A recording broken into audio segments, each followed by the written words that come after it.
Hello all good people, আসসালামু আলাইকুম। আজকে সুন্দর একটা ডেজার্টের রেসিপি শেয়ার করব। যদিও আমি for the first time try করেছি, but trust me, it was so perfect and so delicious. আমার সাথে দেখতে থাকুন, আমি লাস্টে একটা ছোট্ট টিপসও শেয়ার করব, যেটা ফলো করলে খেতে এক্সট্রা টেস্ট হয়। তো শুরুতে আমি মিডিয়াম সাইজের একটা প্যান হালকা গরম করে এখানে কিছুটা ঘি দিয়ে দিয়েছি। 3-4 চামচের মতো আমি এখানে ঘি দিয়ে দিলাম। ঘিটা একটু গরম হয়ে গেলে আমি শুরুতে কিছু বাদাম ভেজে নিব। এখানে আমি ব্যবহার করেছিলাম কাজু বাদাম, পেস্তা বাদাম আর কাঠবাদাম। বাদামগুলোকে আমি একটু চিকন চিকন করে কেটে নিয়েছিলাম। কাজু বাদামটা আমি মাঝখান থেকে 2টা ভাগ করে নিয়েছি, আর পেস্তা আর কাঠবাদামগুলো আমি চিকন চিকন করে কেটে নিয়েছি।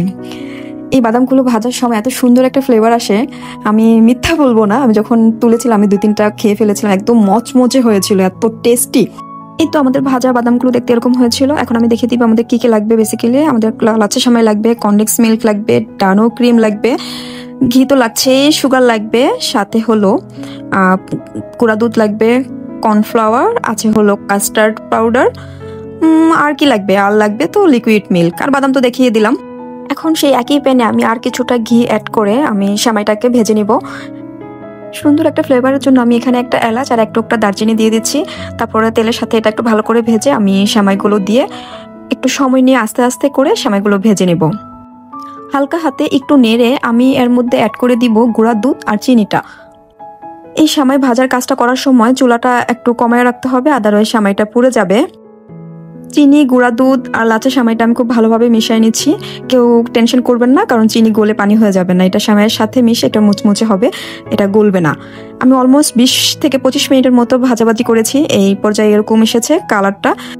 আমি কিন্তু কোনো এক্সট্রা কালার ইউজ করি নাই। কেউ চাইলে কোনো রকম কালার ইউজ করতে পারেন, তাহলে দেখতে হয়তো আরেকটু সুন্দর আসবে। এই তো আমি এখন প্রসেসিংয়ে চলে আসলাম। একটা এলাচ আর দারচিনি নিয়েছিলাম, যে সেটা আমি দেখে ফেলে দিচ্ছি।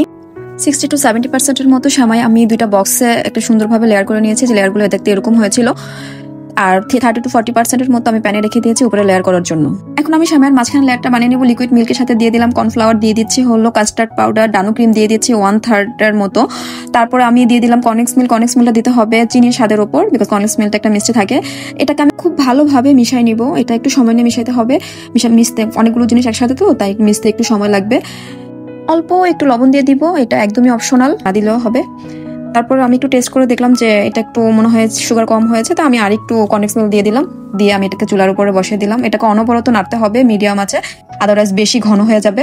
এই যে আমি মনে হয় 10 মিনিটের মতো নাড়াচড়া করে এটা এই পর্যায়ে চলে আসছে। আর একটু হলে আমি নামিয়ে ফেলবো, আদারওয়াইজ এটা অনেক বেশি ঘন হয়ে যাবে। এই তো এটা হয়ে গিয়েছে, আমি নামিয়ে নিয়ে চলে আসলাম। এখন এই গরম অবস্থাতেই আমি এটাকে সেমাইগুলোর উপরে দিয়ে একটা লেয়ার করে নিব। 2টা বক্সে আমি দিয়ে দিব। দিয়ে এটার উপরে আমি যে সেমাইগুলো রেখেছিলাম সেই সেমাইগুলো দিয়ে দিব। এই তো আমার নবাবের সেমাই বানানো অলমোস্ট ডান। এখন জাস্ট আমি প্রেজেন্ট করার জন্য ডেকোরেশন করে নিচ্ছি বাদামগুলো দিয়ে। এখানে আমি কিশমিশ দিতে ভুলে গিয়েছি, বাট একটু পর আমি দেখাবো যে পরের পার্টে দিচ্ছি। এই দেখেন দেখেন কি করলো মৃন্ময় মাঝখানে আমার শুট শেষ হওয়ার আগে ও মাঝখান থেকে টেস্ট করে ফেললো। যদিও বলেছে অনেক মজা হয়েছে, থাক মাফ করে দিলাম। এই তো দেখেন কত সুন্দর হয়েছে, দেখে আমার এখন আবার খেতে ইচ্ছে করতেছে। এই যে এটা হলো আমার নবাবী সেমাইয়ের ফাইনাল লুক, যেটা আমি রাতে করেছিলাম, এবং সকালে আমি যে টিপসটা অ্যাপ্লাই করেছি সেটা আমি এখন দেখাবো। ওভানের সেমাইগুলো ফ্রিজে ছিল, এবং ফ্রিজ থেকে বের করে আমি সকালে এটার উপরে আরেকটা সেমাইয়ের লেয়ার দিয়েছি, সাথে কিশমিশ দিতে ভুলে গিয়েছিলাম, কিশমিশও উপরে ডেকোরেশনে দিয়ে দিয়েছি। সেম প্রসেসে আমি সেমাইগুলো ভেজে উপরে একটা লেয়ার করে দিয়েছিলাম, বিকজ আমার কাছে মনে হয়েছিল যে একটু পাতলা হয়ে গিয়েছিল উপরে লেয়ারটা।